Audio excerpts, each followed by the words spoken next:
बहुत समय पहले की बात है। सूरजपुर एक सुंदर सा गांव हुआ करता था।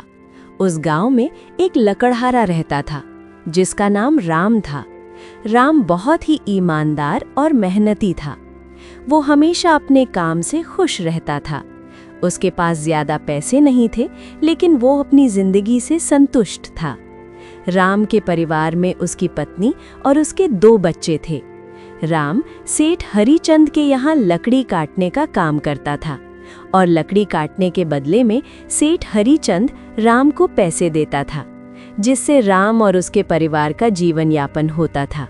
कोमल, मैं काम पर जा रहा हूँ। आज बहुत देर हो गया है, तो तुम बच्चों को स्कूल छोड़ाना। जी, स्कूल तो मैं छोड़ आऊंगी, लेकिन सोनू और पिछले 2 दिन से कह रहे हैं कि उनकी स्कूल की टीचर स्कूल की फीस मंगा रही है। हाँ, तो जाकर दे आओ ना स्कूल की फीस। अजी कहाँ से दूं? आप जो पढ़ लाते हैं उसमें मुश्किल से तो घर चल पाता है। अब उतनी सी तनख्वाह में मैं बच्चों की फीस का इंतजाम कैसे करूं? अजी मैं एक बात आपको साफ साफ कह देती हूँ, आप सेठ हरिचंद जी से पगार बढ़ाने की बात कहिए। दिन पर दिन खर्च बढ़ता जा रहा है। बाजार में अगर सब्जी लेने निकलो तो सब्जियों के दाम आसमान छू रहे हैं, और बच्चों की पढ़ाई का खर्चा, घर का खर्चा, अब इतनी कम तनख्वाह में कैसे गुजारा होगा?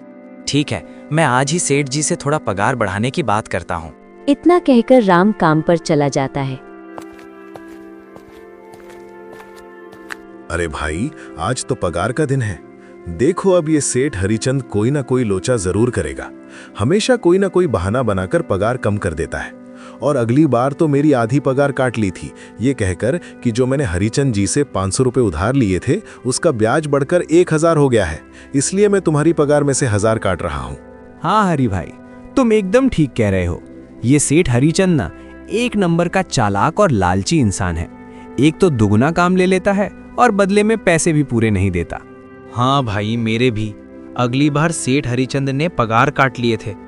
मैंने बस 2 छुट्टी ली थी जब मेरी बिटिया बहुत बीमार थी, और इस हरिचंद ने इस बात का फायदा उठाकर मेरी पूरी आधी पगार काट ली।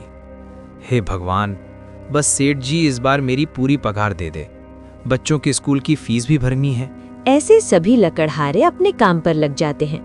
काम करने के बाद सेठ हरिचंद्र के पास जाते हैं। सेठ जी, महीना पूरा हो गया है, हमें हमारी तनख्वाह दे दीजिए। देखो भाइयों, अभी मेरे पास तुम्हें देने के लिए पैसे नहीं हैं। अभी माल नहीं बिका है, सारा माल गोदाम में ही पड़ा हुआ है। कल या परसों तक तुम्हें तुम्हारी तनख्वाह मिल जाएगी। पर सेठ जी, अभी हमारे पास बिल्कुल पैसे नहीं बचे हैं। घर का भी सामान लाना है, बच्चों की फीस भरनी है।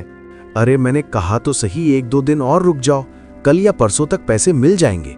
अभी मेरे पास पैसे नहीं हैं। सभी लकड़हारे निराश मन से अपने अपने घर आ जाते हैं। अजी क्या हुआ? इस बार कितना पगार मिला है? कोमल, अभी कोई पगार नहीं मिला। सेठ जी ने कहा है कि 1-2 दिन में पगार मिल जाएगा। पगार नहीं मिला? आपको तो पता है ना, बच्चों की फीस भरनी है। इनकी स्कूल टीचर ने आज साफ साफ चेतावनी दे दी है कि अगर कल फीस नहीं लाई तो बच्चों को घर पर ही बिठा लेना। अब बताओ मैं क्या करूं? मैं क्या करूं कोमल, ये सेठ जी समय पर कभी पैसे देते ही नहीं हैं। अब तो बस हम इंतजार के सिवा और कुछ नहीं कर सकते। 1-2 दिन की बात है, देख लेते हैं। ऐसे ही 2 दिन गुजर जाते हैं। 2 दिन बाद सेठ हरिचंद सबको पगार देता है। अरे हरी, ये ले अपनी इस महीने की पनार। सेठ जी, ये तो बस 3000 है। मैंने तो इस महीने 5000 तक का काम किया है। हाँ, काम तो किया है, लेकिन तूने 1-1 घंटे आराम भी तो किया है। ये पैसे उसी आराम के काटे हैं। पर सेठ जी, आपने तो कहा था 8 घंटे काम के महीने में 5000 मिलेंगे, और मैंने तो 8 घंटे काम किया और 1 घंटे आराम। देख हरिया, मुझे ज्यादा हिसाब किताब ना समझा। ये 3000 रख अगर चाहिए तो, और अगर नहीं चाहिए तो कहीं और काम ढूंढ ले।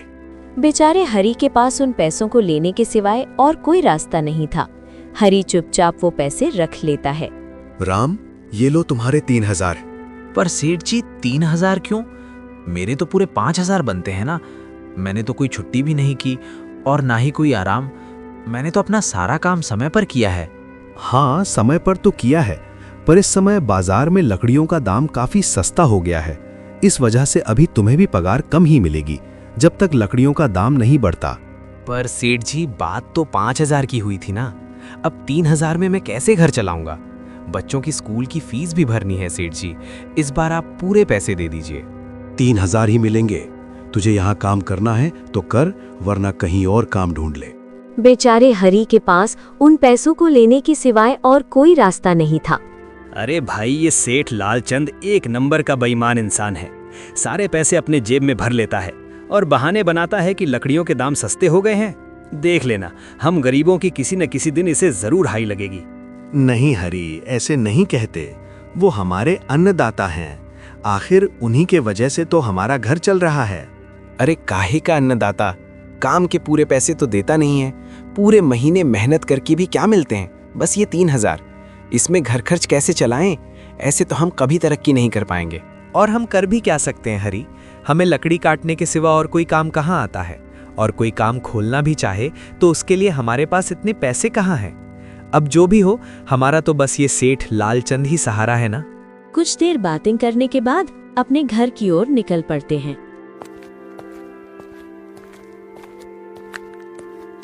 जी, आ गए आप। कितनी पगार मिला है? कोमल, इस बार सेठ जी ने बस 3,000 ही दिए हैं। बस 3,000? इतने में कैसे घर चलाएंगे? बच्चों की फीस में ही 1,500 निकल जाएंगे।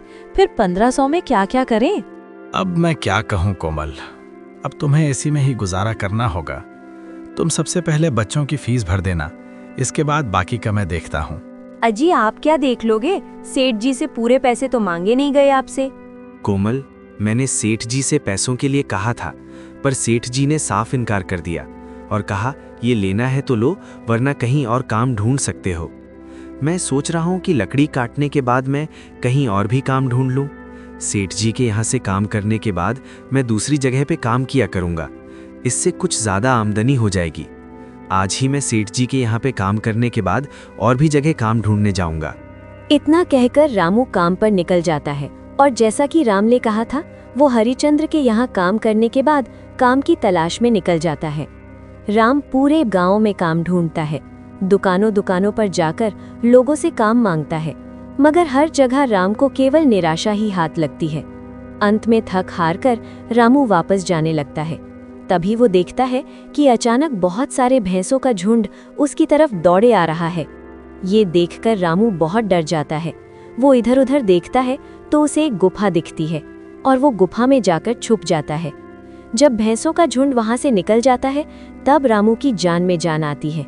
हे भगवान, आज तो बाल बाल बच गया मैं, वरना आज तो मैं इन भैंसों के पैरों तलों तो कुचला ही जाता। पर ये मैं कहाँ आ गया? राम ये सब सोच ही रहा था कि तभी उसकी नजर गुफा में रखी एक टोकरी पर पड़ जाती है। रामू उस टोकरी के पास जाता है।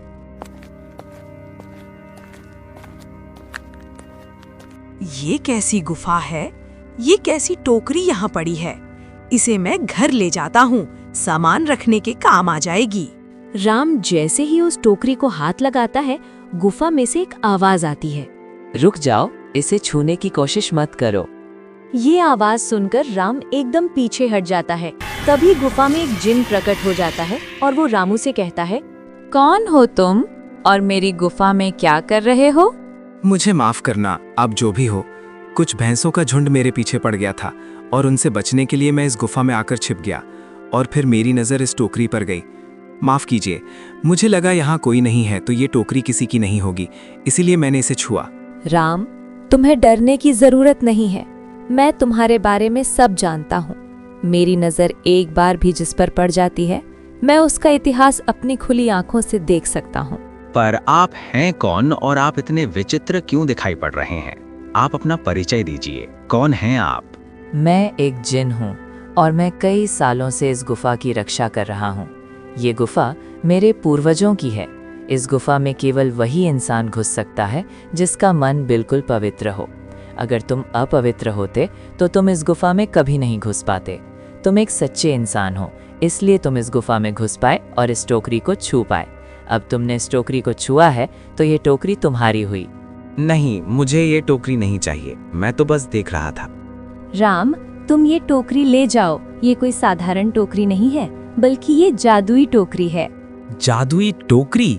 क्या ये वही जादुई टोकरी है जिसके बारे में हमारी दादी कहानी सुनाया करती थी कि किसी गांव में एक जादुई टोकरी हुआ करती थी और वो सबकी इच्छाएं पूरी करती थी? हाँ राम, ये वही जादुई टोकरी है। अब तुम इस टोकरी के मालिक हो, तुम इसके इस्तेमाल से अपनी स्थिति सुधार सकते हो। पर याद रखना, तुम जो भी वस्तु इस टोकरी में एक बार डालोगे, वह चीज ही तुम्हें बार बार इस टोकरी में डालनी होगी। इसके अलावा तुम और दूसरी कोई चीज इस टोकरी में नहीं डाल सकते। अगर तुमने ऐसा किया तो इसका परिणाम तुम्हें ही भुगतना होगा। मेरी इस बात को हमेशा ध्यान में रखना और सोच समझकर बिना लालच किए इस टोकरी में वही सामान रखना जिसकी तुम्हें जरूरत हो। राम टोकरी को लेकर घर आ जा पहे। कोमल, ये देखो, ये मैं क्या लेकर आया हूँ। क्या लाए हो आप? बस ये एक टोकरी? सबसे पहले ये बताइए, आप तो काम की तलाश में गए थे ना, तो कोई दूसरा काम मिला कि नहीं? नहीं, अरे कोमल, मेरी पूरी बात तो सुनो। ये कोई ऐसी वैसी टोकरी नहीं है, बल्कि ये एक जादुई टोकरी है। राम कोमल को वो सारी घटना के बारे में बताता है जो उसके साथ हुई।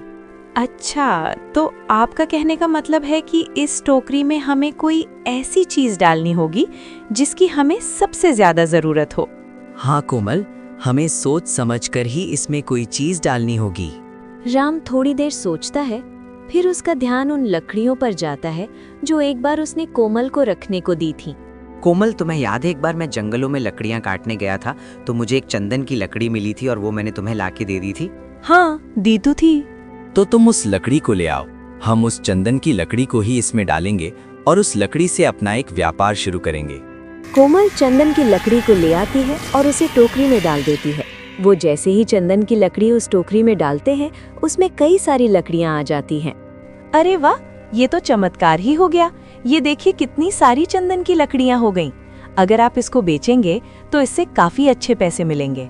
हाँ कोमल, मैं कल सुबह बाजार जाकर इनको बेच आऊंगा और जो पैसे मिलेंगे उससे हम अपने मोनू और के स्कूल की फीस भर देंगे और बाकी बचे पैसों को संभाल कर रख लेंगे। अगले दिन राम हरिचंद्र सेठ के यहाँ काम पर न जाकर चंदन की लकड़ियों को बेचने के लिए बाजार की ओर निकल पड़ता है। वहाँ पर राम चंदन की लकड़ियों को बहुत ही कम दामों में बेचा, जिसकी वजह से आम लोगों के साथ साथ बड़े व्यापारियों ने भी राम से चंदन की लकड़ियाँ खरीदी। लकड़ियों को बेचकर राम को काफी अच्छे पैसे मिले। पैसों को लेकर चंदन घर आ जाता है। ये देखो कोमल, उन लकड़ियों को बेचकर मुझे कितने सारे पैसे मिले हैं। ये लो कुछ पैसे, इससे तुम कल मोनू और केनू के स्कूल के फीस भर देना। अच्छा, तो मैं काम पर जाता हूँ। अजी, आपके पास तो अब ये जादुई टोकरी है, तो अब आपको उस सेठ हरिचंद के यहाँ काम करने की क्या जरूरत है? हाँ कोमल, मैं सेठ हरिचंद्र जी के यहाँ काम पर नहीं जा रहा, बल्कि मैं तो वहाँ पर जो काम कर रहे बाकी के लकड़हारे हैं, उन्हें ये खुशी की खबर देने जा रहा हूँ, क्योंकि सेठ हरिचंद्र जी से मेरे साथ साथ वो लकड़े भी बहुत परेशान थे। इसलिए अगर मेरा भला हो रहा है तो क्यों ना मैं उन सबका भला करूं। वो सभी बहुत ईमानदार लकड़हारे हैं, वो सभी बहुत मेहनत से काम करते हैं, मगर हरिचंद्र ने कभी भी उनको उनकी मेहनत के सही पैसे नहीं दिए। इसलिए मैंने सोचा है क्यों ना मैं उनको अपने इस काम में शामिल कर लूं। हाँ जी, बात तो आपकी बिल्कुल सही है। अगर आप सभी लोग एक साथ मिलकर काम करेंगे तो हम सब बहुत जल्दी तरक्की हासिल कर लेंगे।